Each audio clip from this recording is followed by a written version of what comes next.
Case యొక్క తీవ్రతను బట్టి సిట్ అనేది ఫామ్ చేయడం జరిగింది, కాన్స్టిట్యూట్ చేయడం జరిగింది. కేసు తీవ్రతను బట్టి ఒక ఐజీ స్థాయి అధికారిని పెట్టి చేయడం జరిగింది. వాళ్ళు గత 2 రోజులుగా వెళ్ళి అక్కడ ప్రొక్యూర్మెంట్ యొక్క ప్రాసెస్ ఏమిటి, శాంప్లింగ్ ప్రాసెస్ ఏమిటి, ఎక్కడ జరిగే అవకాశం ఉంది, ఎందుకంటే ముందు ప్రాసెస్ అర్థం చేసుకోవాలా, ఎక్కడెక్కడ ఏం జరుగుతుందో మొత్తం చూసి స్టడీ చేసి ఇన్ఫర్మేషన్ తీసుకునే లోపు దేశ సర్వోన్నత న్యాయస్థానం నుంచి ఒక ఆర్డర్ వచ్చాక దాని ప్రకారం ప్రస్తుతానికి దాన్ని దర్యాప్తు ఆపలేదు. So what I want to you is the case is the apex court, సర్వోన్నత న్యాయస్థానం సుప్రీంకోర్టు పరిధిలో ఒక ఆలోచన జరుగుతున్నప్పుడు 3వ తారీఖు వరకు ఆపమని చెప్పినప్పుడు దీనికన్నా ఎక్కువ మాట్లాడటం సమంజసం కాదు. What I told you I already clearly told you. ఆపమన్నారు 3వ తారీఖు వరకు ఈ దర్యాప్తును ఆపమని, సిట్ యొక్క దర్యాప్తును ఆపమన్నారు. ఎందుకంటే నేను ఒక్కడే చెప్తాను, అంటే దీని గురించి మనం ఎక్కువ చర్చించడం అనేది అంత సమంజసం కాదు. ఎందుకంటే ఇంకో కోర్టు అయితే అతను అయితే మళ్ళీ అప్పీల్కి వెళ్తాను, సుప్రీంకోర్టు గురించి మాడితే చాలా లేదు. సో అక్కడ ఆపేస్తారు. మీకు కానీ నాకు కానీ ఇద్దరికి ఇబ్బంది.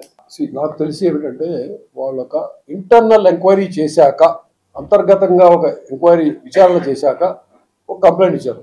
ఆ కంప్లైంట్ బేస్ చేసుకొని ఉన్నటువంటి కంటెంట్స్ ప్రకారం మేము కేసు పెట్టడం జరుగుతుంది. ఆ కేసు యొక్క తీవ్రతను బట్టి సిట్ పెట్టడం జరిగింది. దానికి ప్రస్తుతానికి కొంచెం ఇంకొక రోజు పాటు అంతరాయం ఉంటుంది. మళ్ళీ చూస్తాము, ఆర్డర్ వచ్చిన ప్రకారం చూస్తాం. క్లియర్. మా వాళ్ళు పోయి నిన్నంతా ప్రొక్యూర్మెంట్ ప్రాసెస్ ఎక్కడ ఏం జరుగుతుంది, శాంప్లింగ్ ఎట్లా జరుగుతుంది అన్నీ కూడా చూసి వచ్చారు.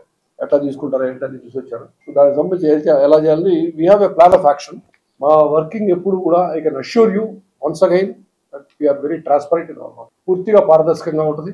చట్టాన్ని గౌరవిస్తూ న్యాయస్థానాల ఆదేశాలకు అనుగుణంగా మాత్రం వర్కింగ్ ఒక దర్యాప్తు ఏది కూడా మా పనితీరు మొత్తం కూడా అదే విధంగా ఉంటుంది. మరొకసారి మీకు నేను అష్యూర్ చేస్తున్నాను, హామీ ఇస్తున్నాను.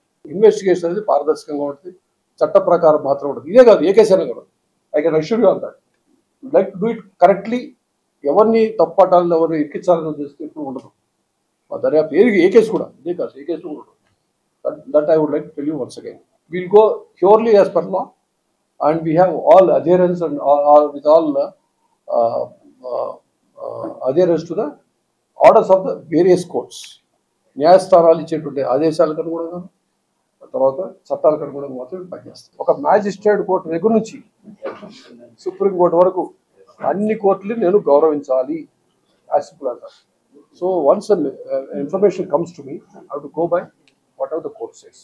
దాన్ని నేను చర్చించడం, ఇది కరెక్టా అది కరెక్టా కదా, కోర్టు ఇచ్చిన తీర్పు కానీ ఆర్డర్ కానీ సమంజసమా కాదా, ప్రజలు ఏమనుకుంటున్నారు, ప్రజాభిప్రాయం అనుకూలంగా ఉందా వ్యతిరేకంగా ఉందా, ఇలాంటి అట్లీస్ట్ నేను మాట్లాడకూడదు. Being a police officer I should not say. Court ఏం చెప్పినా ఏ స్థాయి కోర్టు అయినా, అందుకే చాలా క్లియర్ చెప్తున్నాను, మ్యాజిస్ట్రేట్ కోర్టు దగ్గర నుంచి సర్వోన్నత న్యాయస్థానం సుప్రీంకోర్టు చెప్పే వరకు అన్ని కూడా నాకు శిరోధార్యము.